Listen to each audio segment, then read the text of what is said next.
اچھا جی، اگلا بہت اہم ہے، یہ عام طور پہ لوگ پوچھتے ہیں اللہ کے کن ناموں کے ساتھ عبد لگانا چاہیے، کن کے ساتھ نہیں لگانا چاہیے۔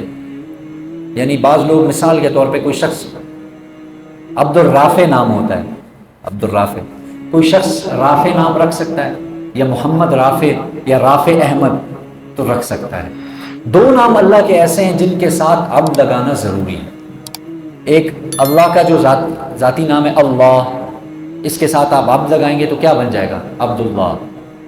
اب کسی کو آپ اللہ، نعوذ باللہ، اللہ نہیں کہہ سکتے، عبداللہ نام ہے تو عبداللہ۔ اور دوسرا نام ہے عبد الرحمن، اس میں آپ کسی کو یہ نہیں کہہ سکتے کہ رحمان صاحب آ جائیں۔ سمجھ میں آ رہی ہے؟ رحمان آپ نہیں کر سکتے۔ یہ دو نام ہیں۔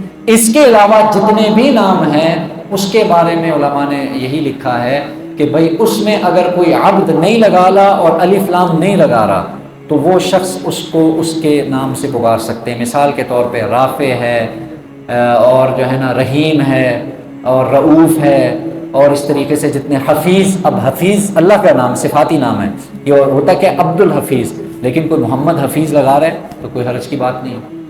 الحفیظ نہیں کہہ سکتے، الرافع نہیں کہہ سکتے، یہ اب اللہ کے ساتھ خالف ہوتا ہے۔ حفیظ، اور اس طریقے سے میں نے کیا کہا، رحیم، کیونکہ یہ مثالیں ملتی ہیں۔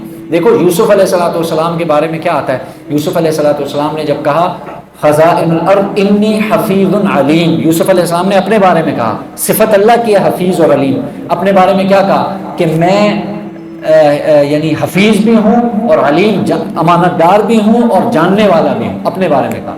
رسول اللہ صلی اللہ علیہ وسلم کے بارے میں اللہ تعالیٰ نے قرآن مجید میں فرمایا لقد جاءکم رسول من انفسکم عزیز علیہ ما عنتم حریص علیکم بالمؤمنین رؤوف رحیم،